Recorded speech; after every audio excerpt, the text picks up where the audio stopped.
వెంకటేశాయ. గురుర్బ్రహ్మా గురుర్విష్ణుః గురుర్దేవో మహేశ్వరః గురుః సాక్షాత్ పరం బ్రహ్మ తస్మై శ్రీ గురవే నమః.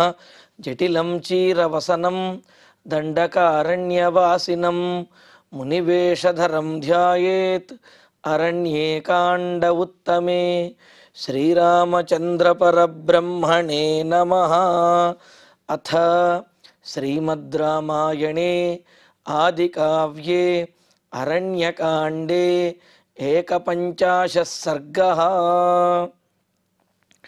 సచ్ఛిన్నపక్షः సహసా రక్షసా రౌద్రకర్మణా నిపపాత హతో గృధ్రః ధరణ్యాం అల్పజీవితః. పంచవటి నుండి సీతాదేవిని అపహరించి తీసుకువెళుతున్నటువంటి రావణాసురుణ్ణి ఆపటానికి జటాయువు శతవిధాలా ప్రయత్నించాడు. మాటలతో చెప్పి చూశాడు, భయపెట్టి చూశాడు, ధర్మములను బోధించాడు, న్యాయాన్ని పలికాడు. ఇక చివరికి యుద్ధం చేశాడు. ఆ యుద్ధంలో కూడా రావణాసురుణ్ణి ఎంతగా ఇబ్బంది పెట్టాలో, ఏ విధంగా అయితే దండించాలో అంతగా జటాయువు రావణాసుడితో యుద్ధం చేశాడు. ఇంకా జటాయువుని వధిస్తే తప్ప తాను అక్కడ నుంచి కదలలేను అనే స్థితి వచ్చినది. జటాయువు మరింతగా విజృంభించేస్తూ ఉన్నాడు. పైగా రావణాసురుని యొక్క ఒకవైపున ఆ ఎడమ వైపున ఉన్నటువంటి చేతులన్నీ కూడా తన ముక్కుతోటే నరికిపాడేశాడు, తరిగేశాడు జటాయువు. మరలా ఆ చేతులు పుట్టుకొచ్చేశాయి.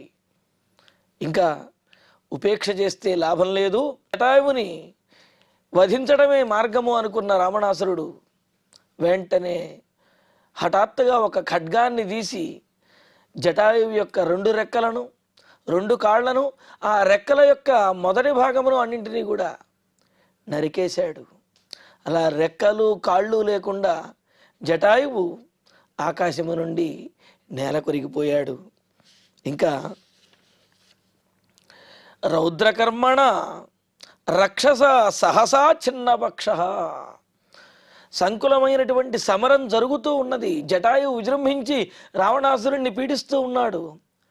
ఉన్నట్టుండి రావణాసురుడు ఖడ్గం తీసి అకస్మాత్తుగా చిన్నపక్ష, ఈ విధంగా పక్షములు అంటే ఆ రెక్కలు ఛేదింపబడినటువంటి వాడైన గృధ్రః ఆ జటాయువు హతః అల్పజీవితః, ఈ విధంగా రావణాసురుడి చేత కొట్టబడి అల్పజీవితః కొన ప్రాణంతో ఉన్నటువంటి వాడై, అంటే ఇంకా జీవించడానికి 2-3 నిమిషములలో ఉన్నటువంటి స్థితిలో అవసాన స్థితికి వచ్చినటువంటి వాడై భూమౌ నిపపాత ధరణ్యాం నిపపాత, అలాగా నేల కొరిగిపోయాడు, నేల మీద పడిపోయాడు జటాయువు. కొన ప్రాణంతో ఉన్నాడు. తం దృష్ట్వా పతితం భూమౌ క్షతజార్ద్రం జటాయుషం అభ్యధావత వైదేహి స్వబంధుమివ దుఃఖిత. జటాయువుతో చేసేటటువంటి యుద్ధంలో రావణాసురుడు సీతాదేవిని పట్టుకుని జటాయువుతో యుద్ధం చేయడం అనేది కష్టము అనిపించి సీతాదేవిని విడిచిపెట్టేశాడు కదా. మరి ఆమె నేల మీద ఉన్నది. ఆకాశంలో జటాయువుకి రావణాసురుడికి ఘోరమైనటువంటి యుద్ధం జరిగింది. అందులో రావణాసురుడు ఖడ్గంతో జటాయువు యొక్క రెక్కలను తరిగివేశాడు. జటాయువు కొన ఊపిరితోటి నేల మీద పడ్డాడు. అలాగా తన కోసమని పోరాడి రావణాసురుడి చేతిలో ఈ విధంగా హతుడై కొన ఊపిరితో నేల మీద పడినటువంటి వాడైన జటాయువును చూచి సీతాదేవి పరిగెత్తుకుంటూ దగ్గరకు వచ్చింది. వైదేహి భూమౌ పతితం క్షతజార్ద్రం తం దృష్ట్వా, రక్తసిక్తమైనటువంటి దేహంతో పూర్తిగా రక్తంతో ముద్దైపోయాడు జటాయువు.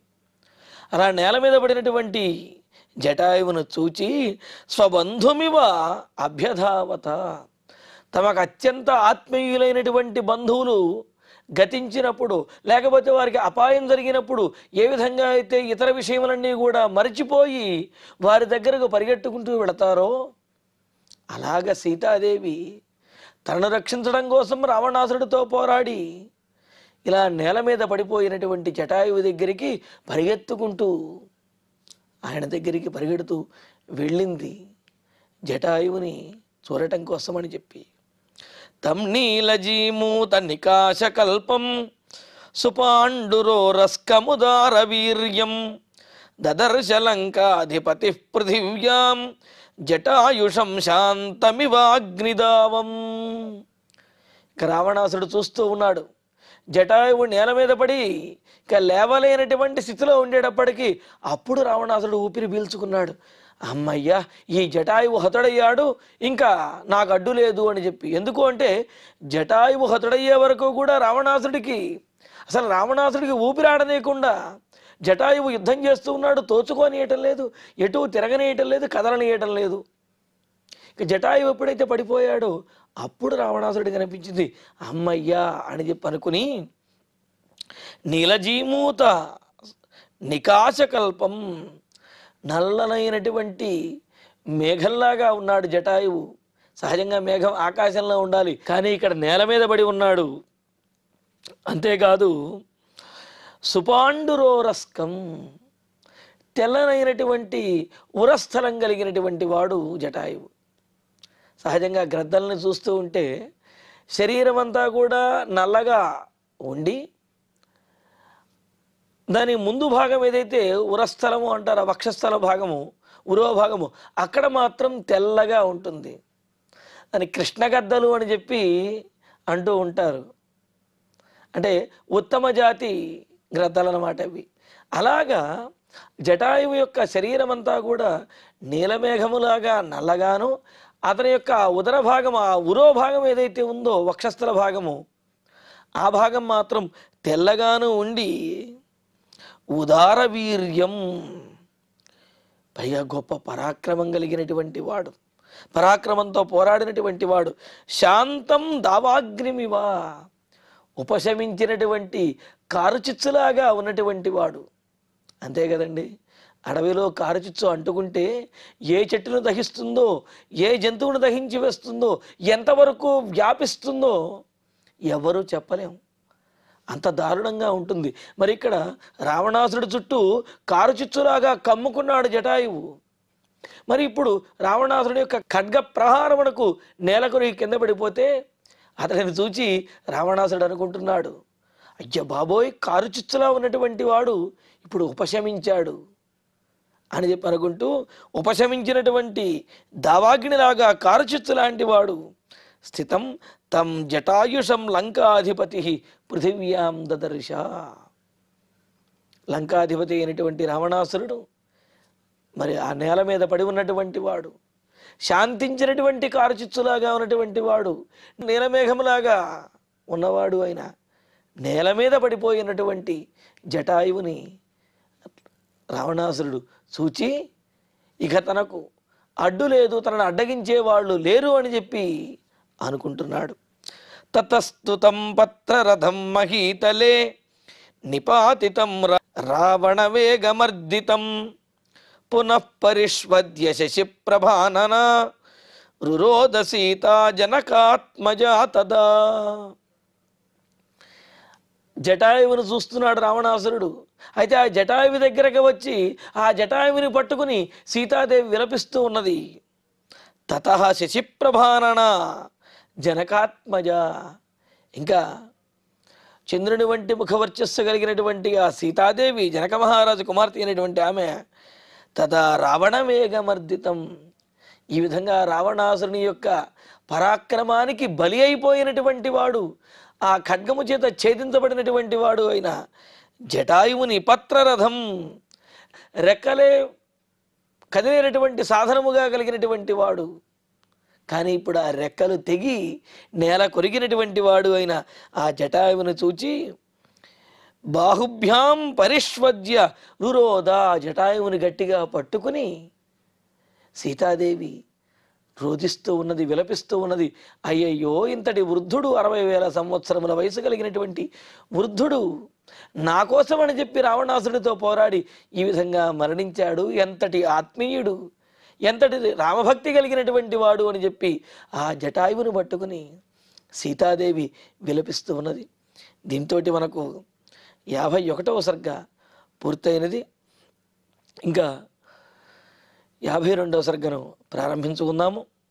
అథ శ్రీమద్ రామాయణే ఆదికావ్యే అరణ్యకాండే 52 సర్గః. తమల్పజీవితం గృధ్రం స్ఫురంతం రాక్షసాధిపః దదర్శ భూమౌ పతితం సమీపే రాఘవాశ్రమాత్. ఇక రావణాసురుడు ఆకాశం నుండి చూస్తూ ఉన్నాడు. తనతో పోరాడి పడిపోయినటువంటి జటాయువుని, ఆ జటాయువుని పట్టుకుని విలపిస్తున్నటువంటి సీతాదేవిని చూస్తూ, ఇంకా జటాయువుతో యుద్ధం చేసేటప్పుడు తాను విడిచిపెట్టినటువంటి సీతాదేవిని మరలా అక్కడ నుంచి తీసుకుని తన లంకా నగరానికి వెళ్ళడానికి రావణాసురుడు ఉద్యుక్తుడవుతూ ఉన్నాడు. మరి ఏ విధంగా తీసుకువెళ్ళడనే విషయాన్ని మనకి 52వ సర్గలో తెలియజేస్తున్నారు. రాక్షసాధిపః రాఘవాశ్రమాత్ భూమౌ పతితం అల్పజీవితం. రాక్షసులకు రాజు అయినటువంటి రావణాసురుడు పంచవటిలో రాముడి యొక్క ఆశ్రమానికి దగ్గరలో పడిపోయినటువంటి, అంటే తన పరాక్రమం ద్వారా తన ఖడ్గ ప్రహారానికి బలి పడిపోయినటువంటి వాడు అల్పజీవితం, కొన ఊపిరితోటి ఉన్నటువంటి వాడు అయిన స్ఫురంతం, కొద్దిగా కొన ఊపిరితో కదులుతూ ప్రాణములు విడిచేటటువంటి స్థితిలో ఉన్నటువంటి ఆ జటాయువుని రావణాసురుడు చూచి, సాతు తారాధిపముఖి రావణేన సమీక్ష్యతం గృధ్రరాజం వినిహతం విలలాపసు దుఃఖిత. ఇంకా చూస్తూ రావణాసురుడు అనుకుంటున్నాడు సీతాదేవిని ఏ విధంగా తీసుకువెళ్ళాలి అని చెప్పి ఆకాశం నుండినే చూస్తూ ఆలోచిస్తున్నాడు.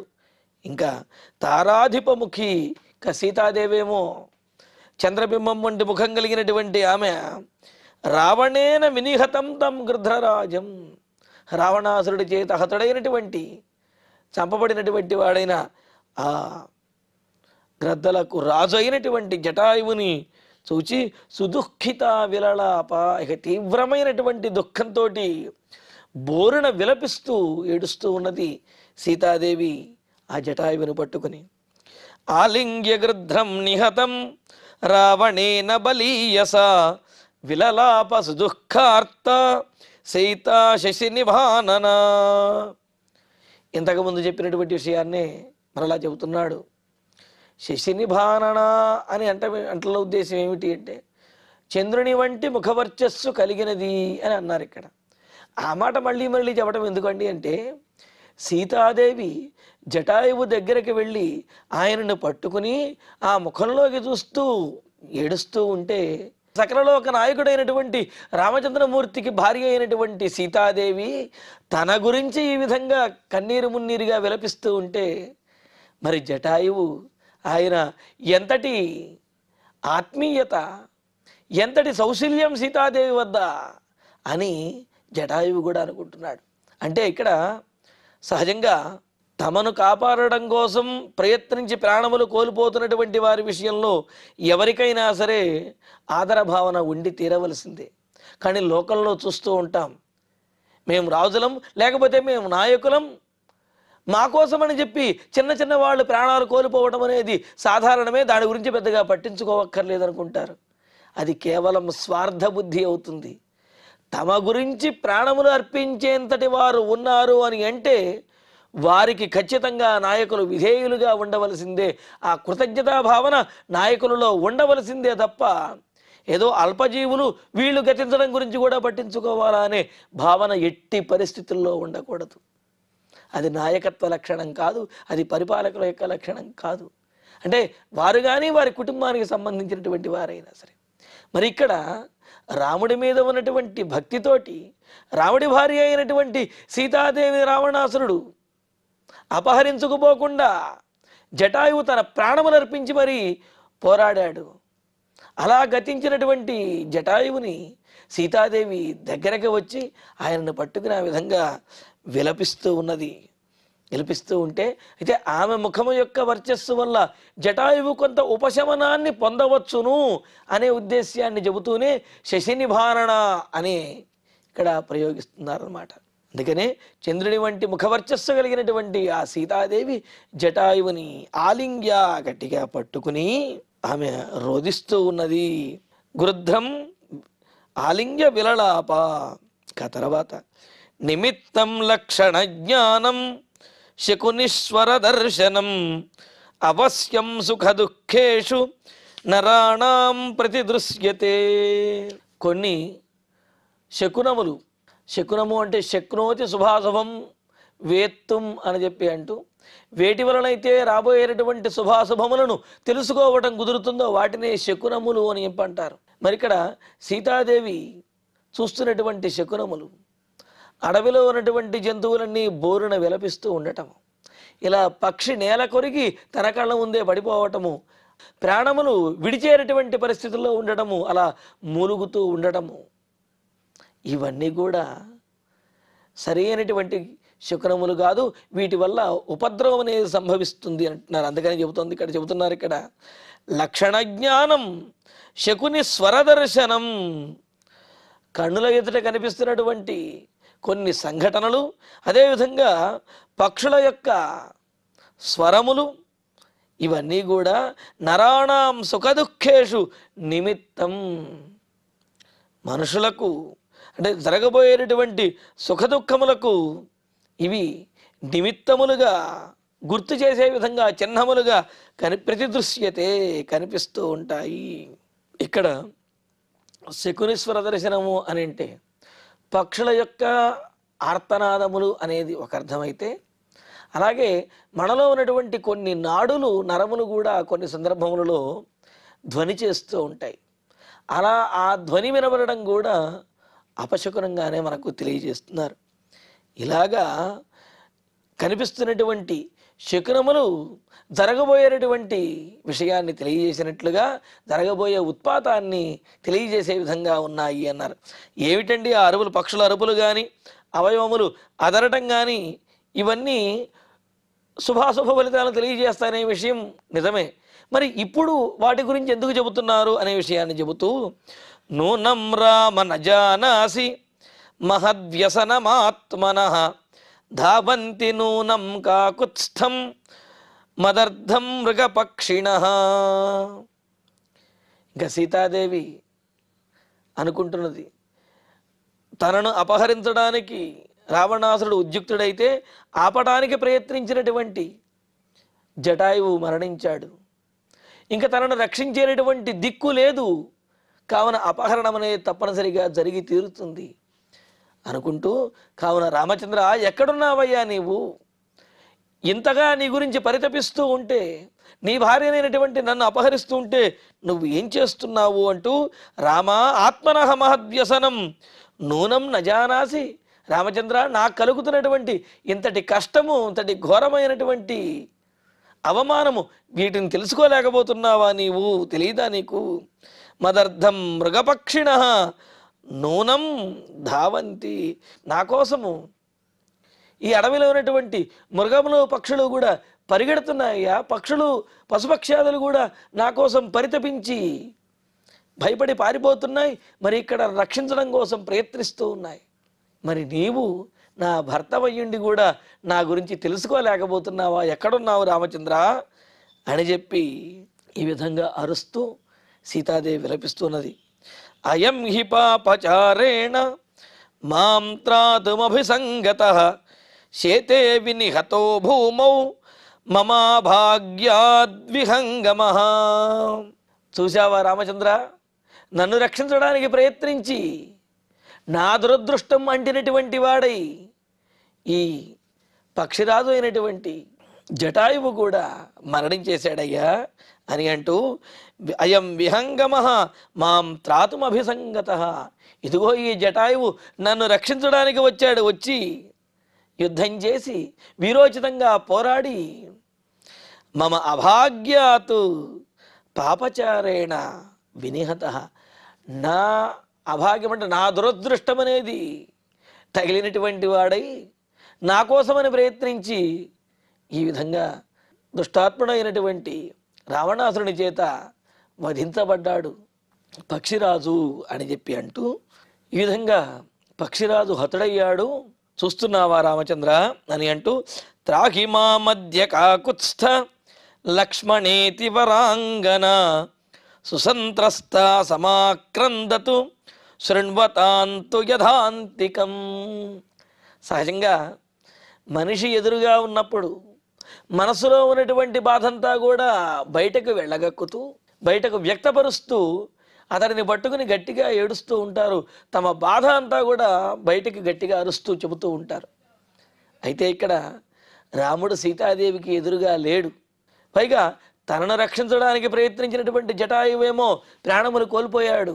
మరి రాముడితోటి తన బాధను ఎవరితో చెప్పుకోవాలి? రాముడితోటే చెప్పుకోవాలి.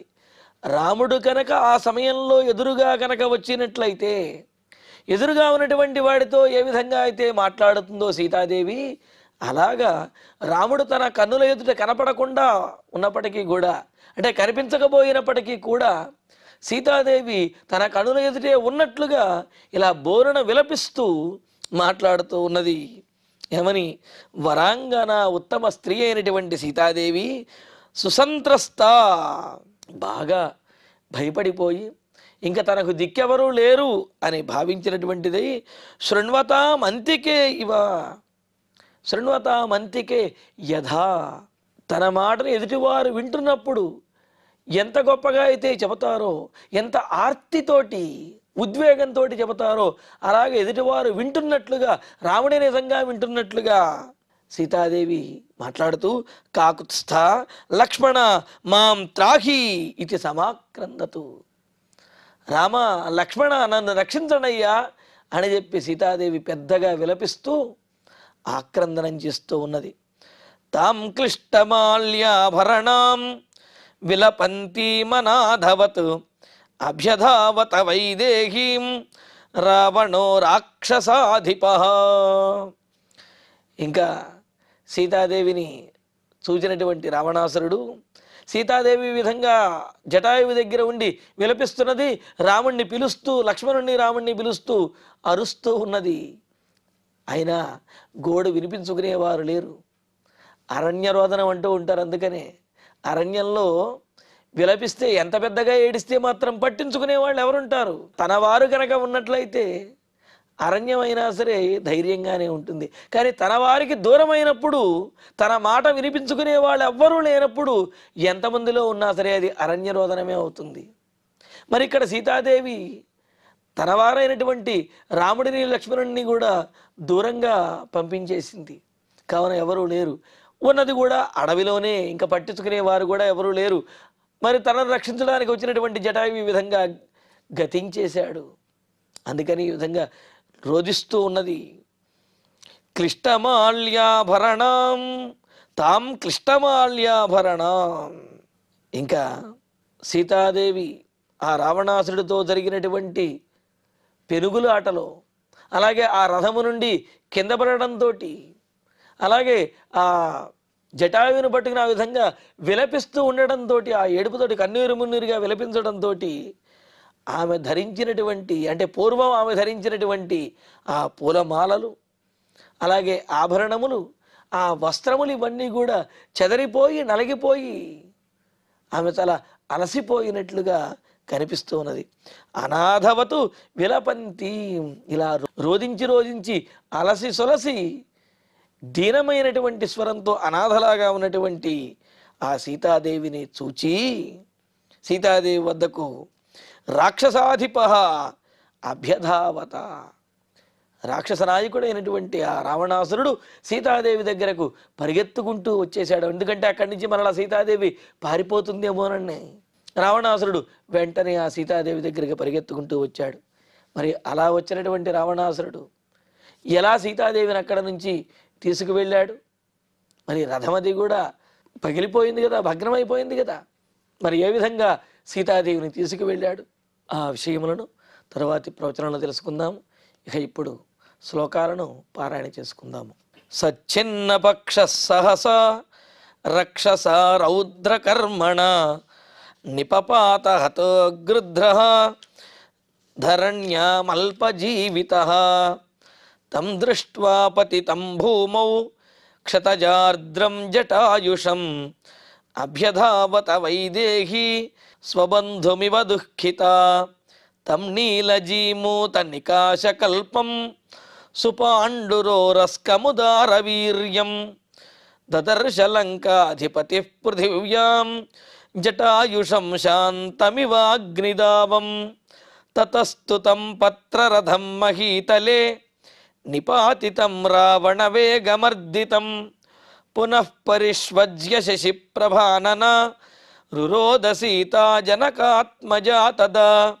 ఇత్యార్షే శ్రీమద్ రామాయణే ఆదికావ్యే అరణ్యకాండే ఏకపంచాశः సర్గः. అథ శ్రీమద్ రామాయణే ఆదికావ్యే అరణ్యకాండే ద్విపంచాశः సర్గः. తమల్పజీవితం గృధ్రం స్ఫురంతం రాక్షసాధిపః దదర్శ భూమౌ పతితం సమీపే రాఘవాశ్రమాత్. సాతు తారాధిపముఖీ రావణేన సమీక్ష్యతం గృధ్రరాజం వినిహతం విలలాపసు దుఃఖితా. ఆలింగ్య గృధ్రం నిహతం రావణేన బలీయసా విలలాపసు దుఃఖార్త సీతా శశినిభానన. నిమిత్తం లక్షణజ్ఞానం శకునిస్వరదర్శనం అవశ్యం సుఖదుఃఖేషు నరాణాం ప్రతిదృశ్యతే. నూనం రామ న జానాసి మహద్వ్యసనమాత్మనః ధావంతి నూనం కాకుత్స్థం మదర్థం మృగపక్షిణః. అయం హి పాపచారేణ మాం త్రాతుమభిసంగతః శేతే వినిహతో భూమౌ మమాభాగ్యాద్విహంగమః. త్రాహి మామధ్య కాకుత్స్థ లక్ష్మణేతి వరాంగన సుసంత్రస్తా సమాక్రందతు శృణ్వతాం తు యథాంతికే.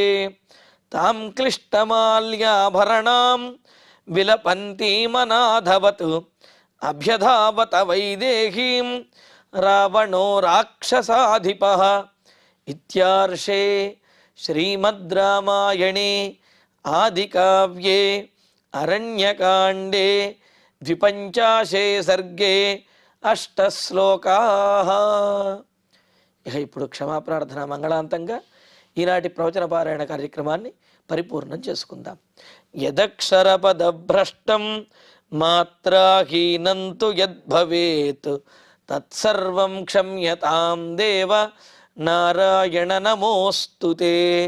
కాయేన వాచా మనసేంద్రియైర్వా బుద్ధ్యాత్మనా వా ప్రకృతే స్వభావాత్ కరోమి యద్యత్ సకలం పరస్మై నారాయణాయేతి సమర్పయామి. శ్రియః కాంతాయ కళ్యాణ నిధయే నిధయేర్ధినాం శ్రీవేంకట నివాసాయ శ్రీనివాసాయ మంగళం.